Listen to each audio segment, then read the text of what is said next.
Art Lewis Show here on WSGW. Continuation of open phones right up till 11 o'clock, 989-752-6111. That's the number to call and join us in conversation if you have something you'd like to talk about. We talked quite a bit about Venezuela last hour, but there are other things going on. This is going to be a big year for the Supreme Court. They have a lot of cases in front of them. Some of them have been around for a while, and others have not. What impact will birthright citizenship rulings have? Will the Supreme Court expand presidential power? What are the book bans staying on library shelves? HSA funding amounts for Americans might be in the court. A lot of things going on. And then on top of that, of course, coming up by the end of January, Congress will go through the disgusting ritual it went through last year in trying to get a continuing resolution or a budget. I don't expect a budget. I expect it'll be another CR. And I expect government will shut down again. Hope I'm wrong. But I just don't see a solution at hand. There is some talk about replacing ACA subsidies, Obamacare subsidies, with health savings accounts for some Americans. But question is, the initial payments, are those health savings accounts going to be funded by the government initially? How is that going to work? Let's face it. Until we figure out how to get health care costs in check and insurance costs in check, all of it's a Band-Aid. Did Obamacare do what it was supposed to do? No. Did it make insurance available to those who didn't have it? Yeah, to a degree, but it made it extremely expensive for everybody else. And the deductibles were huge.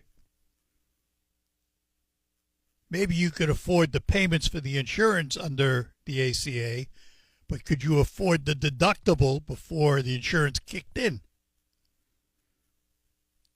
It was almost, in some ways, a throwback to what the original concept of insurance was.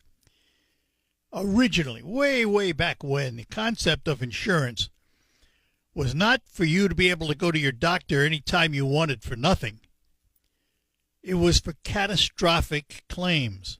If you were injured in an accident, if you had a serious health question that required extensive treatment and was very expensive, that's what insurance was for.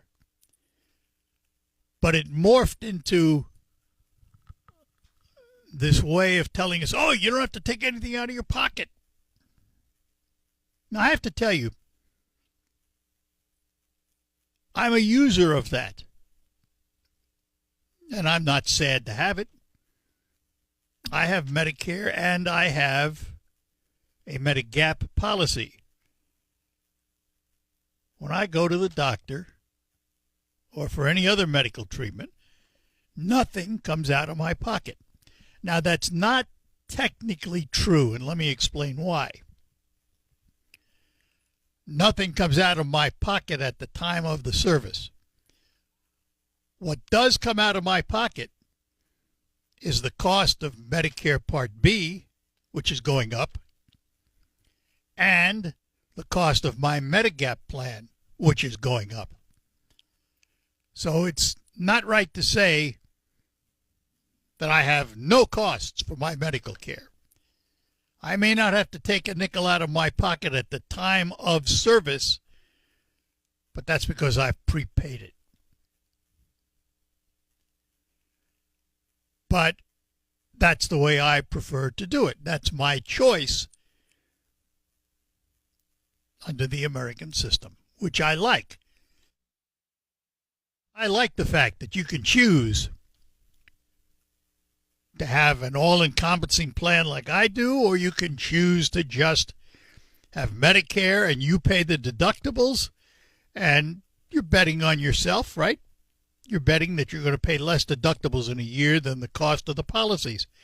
And in fact, I probably pay more now than I would if I paid the deductibles. But I sleep well at night, knowing if something serious happens, I'm covered.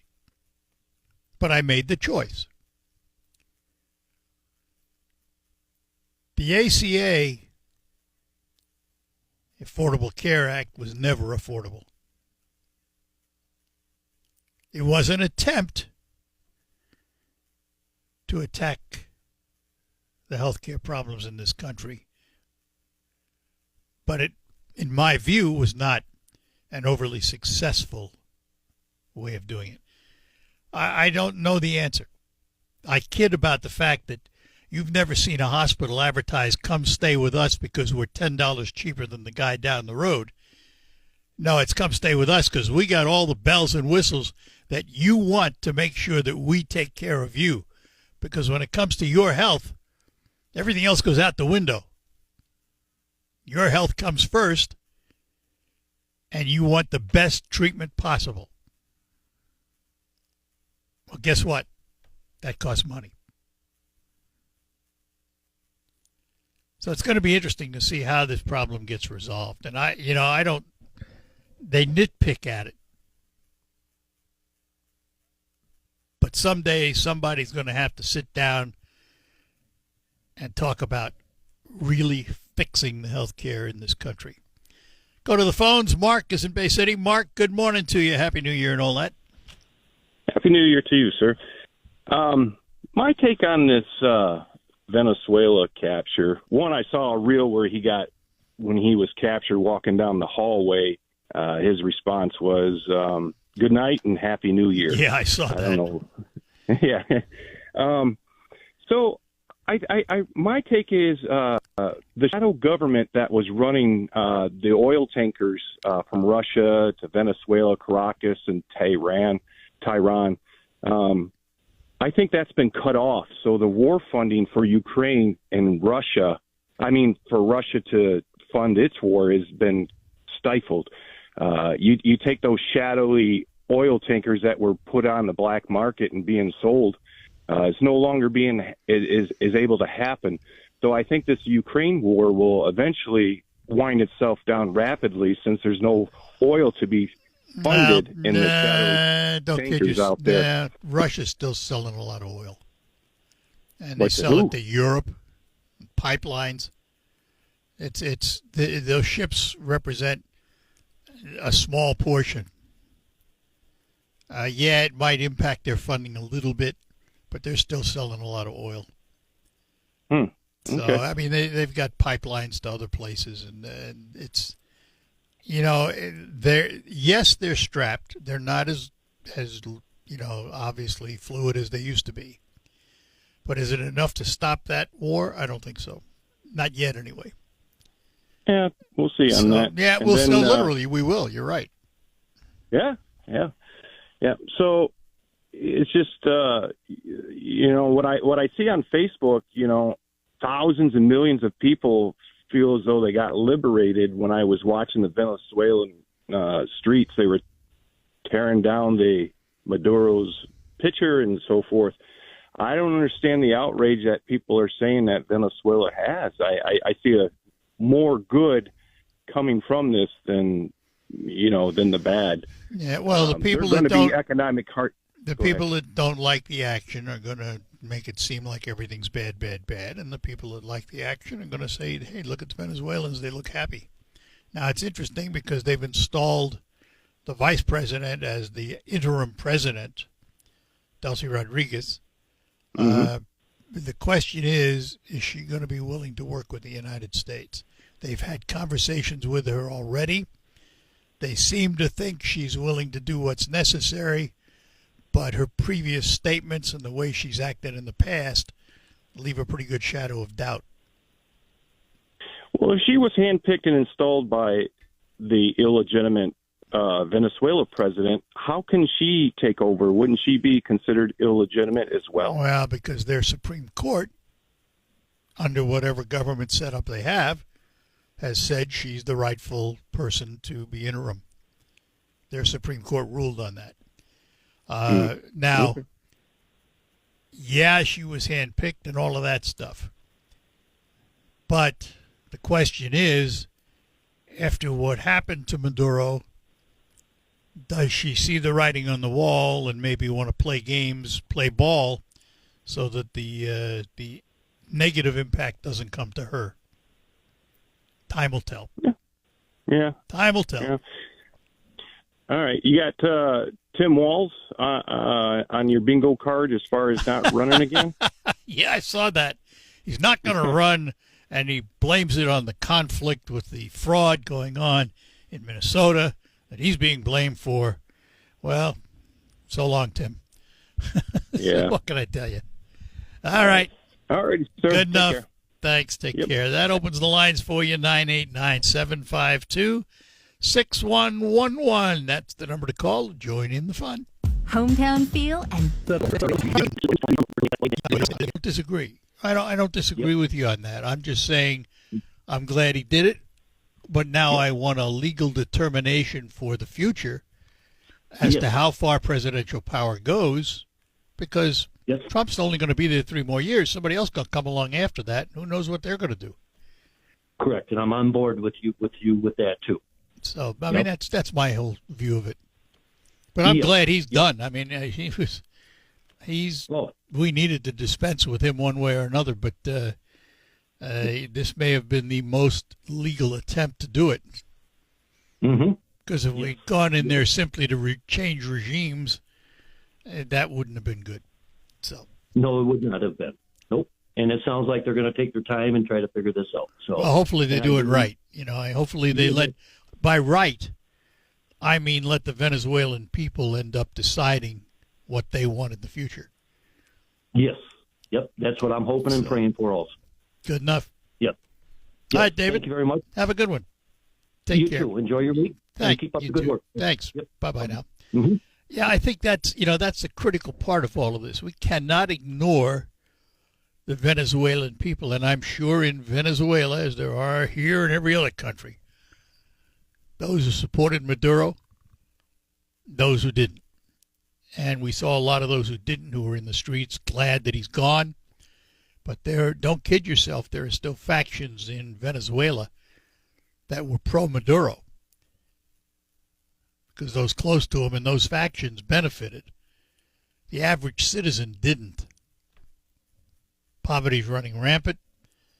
The country's finances are in bad shape, other than the fact that they captured oil from U.S. companies. Now also, it will be interesting to see how the U.S. companies get back into Venezuela to run those oil plants. Chevron is already there, and they're the only ones that have remained there.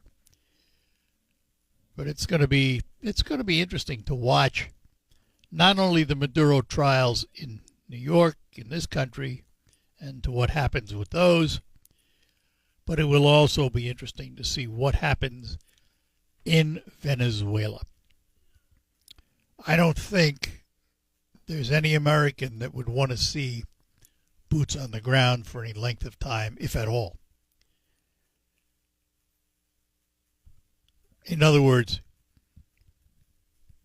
military intervention to run the country. That's not the job of our military. It is interesting, and this, is in a way a positive. You'll remember after 9/11, there was a lot of misinformation about Iraq, what they had, what they didn't have, weapons of mass destruction, and all of that. And a lot of the fault was laid upon our intelligence agencies, who weren't gathering intelligence that was reliable. Here we had just the opposite. Here we had CIA inserted into Venezuela, who since October followed every of Maduro's footsteps. Where he lived, what he ate, what he wore, what he did, where he traveled to. They had it all. Which is why the Delta Force was able to be inserted and capture him before he was able to even get to his safe room, which is a steel vault, if you will.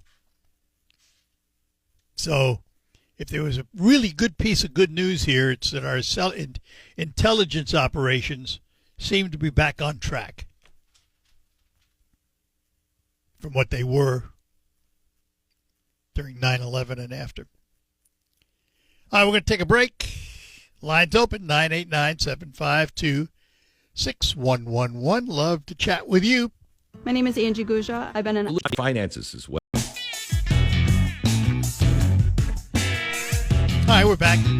The Art Lewis Show here on WSGW, and Mike is in Thomas Township. Mike, good morning.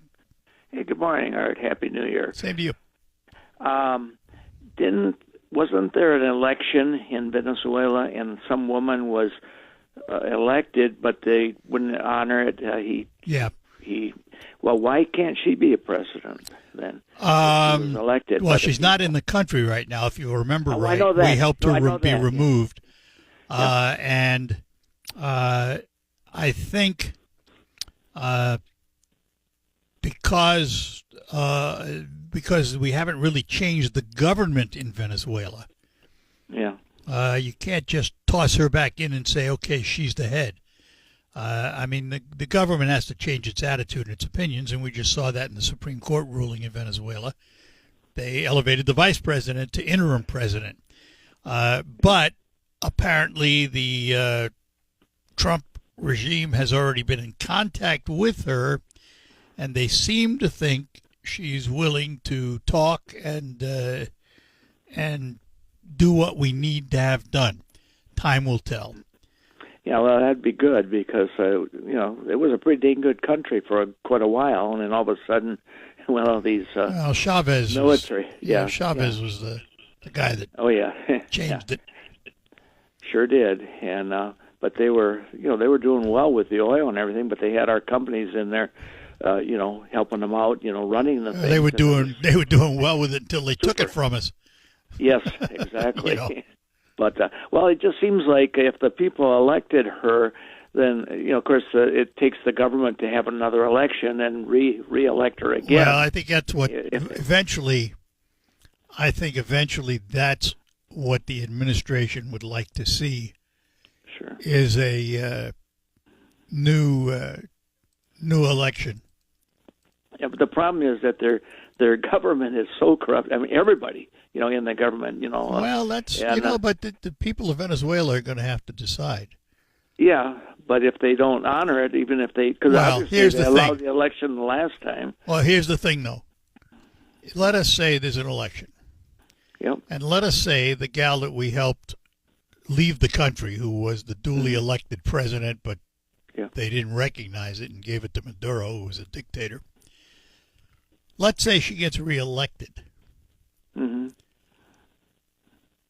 They have to make sure that if she is placed in that position again, that the government is going to heed her commands as president of the country and not try and dethrone her and put somebody else in. Because you got to remember, Maduro's gone, but a lot of his henchmen are still there. That's what I'm saying. Yeah, so that's why I mean, it's got to be, it's somehow things have to change in terms of Maduro supporters for that country to get back to normal. Yeah, because it'd be, and the people obviously would be in favor of of a change because they're really suffering right now. I mean, Yeah, well, be careful of the word obviously, because it may not be that obvious. Well, no, I realize that, but I'm just using it as a figure of speech. But, well, anyway, let's hope that something happens there, and I'd like to see some, people with sound minds do. What I'd like to see is stability, and it become exactly. It be brought back into the family of nations that have prosperity for their citizens and all of that stuff. I mean, when you think about it, Venezuela should not be a country in poverty like it is right now. Oh gosh, no. Not with its oil, not with its oil reserves, not with its oil business. But what happened was Maduro siphoned it off, used it for him and his buddies, and the people suffered, which is typical of what happens. Yeah, and they're not likely to change because they're already living off that money. His cronies. Well, if you get strong leadership in there, they'll be gone. Yes, but it has to get in there, and that's the problem. Yeah. Well, it's interesting. It'll be interesting to see this vice president, what she's been duly appointed by the court. Let's see what happens. Yep. All right. Okay. Good well, enough. Listen, you have a great one, my friend. Bye now. Too. Thanks. Bye now.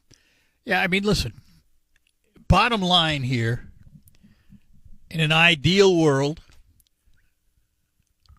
the people of Venezuela take back their government, duly elect people they want to run their country,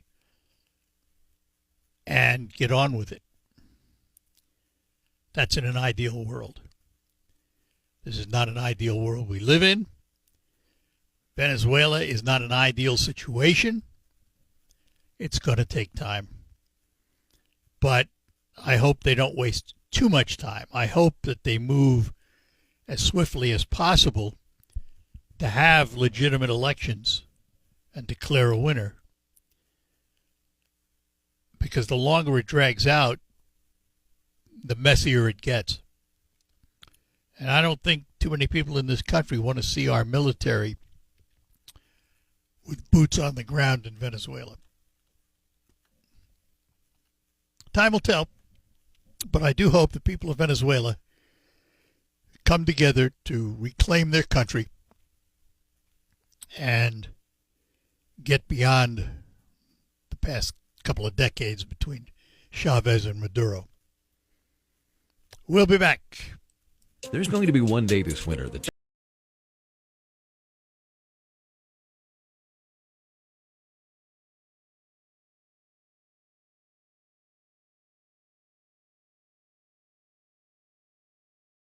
here on WSGW. Lines open at 989-752-6111. Enough of Venezuela. I want to go back just to talk a little bit about what's coming up in the government, because they have to have a continuing resolution or a budget, which isn't going to happen, at the end of January. And the health insurance and the cost of the ACA and the subsidies are the big sticking point. One of the proposals that's out there is to convert the subsidies to HSAs. There are two kinds of health accounts. Health savings account is one of them. And the other is a flexible spending account, or an FSA. They do have different criteria, because under the health savings account, the money you put into the account, tax deductible, by the way, it's before taxes, is yours. So let us say, well, I'm going to pick numbers out of thin air. Let's say you put $3,000 over the year in an HSA, and you only use $2,000 of it for copays and what have you. That $1,000 stays with you. So the next year, if you put in another $3,000, now you have $4,000, because that's your money. It doesn't go away. As opposed to a flexible spending account, which many employers offer with their health insurance. It works the same in that you put pre-tax dollars into the flexible savings account. What's different about it is that if you don't spend it At the end of the year, you lose it. In other words, there's no carryover. The flexible spending account, when you decide how much to put into it, you need to be realistic about it. At one time, many, many years ago for me, because I've been on Medicare now for, 18 years, something like that. But when I had company insurance, I had a flexible spending account. And usually in October, early November, I'd look at what I've spent and what I had left. And there was always a few $100s left that I had not spent. But that allowed me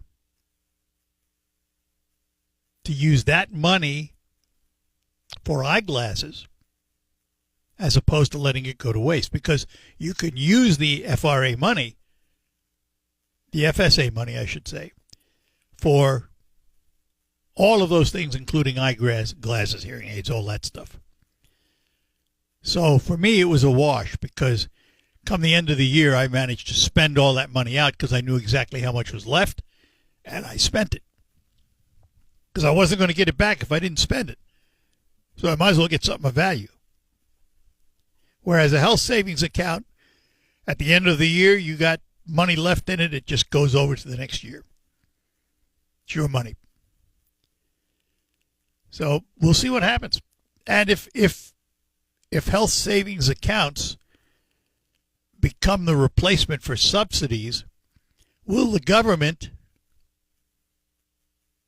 seed them? There are plans in Congress.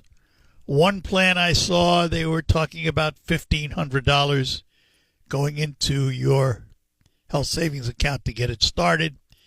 There are other plans out there with different values. So time will tell if any of them actually take hold and the subsidies are replaced with something. Because I do not see the will of Congress as it's chartered right now of putting the subsidies back in place as they were. I just don't see that happening. And the other thing that's going to happen, I think, is we're not going to see a budget. We're going to see this parade of continuing resolutions until the midterms next November. And wait to see what happens in the midterms. If the Republicans keep control of the House and Senate, then maybe there'll be a budget. If the Democrats wrest control of the House, but not the Senate, not likely. If the Democrats wrest control of the House and Senate, they may put forth a budget, but they'd have to do it in concert with the president, who would have to sign it. Time will tell. But right now, the only thing I see in the future is probably another government shutdown for a period of time while they debate in front of the TV microphones, which is too bad. We get a lot more done if we put them in a closed room, lock the door, and say you can't come out until you solve it. Here's your bread and water for the next umpteen days until you fix the problem. But that's not going to happen either. So the reality is the parade of continuing resolutions will continue. The nitpicking and name-calling in front of the cameras will continue. The yelling and screaming at each other will continue. And the government will limp along until it's finally fixed. But continuing resolutions, while, yeah, they keep the government running, they don't do anything to fix the problem. They only delay the problem. Kick the can down the road, which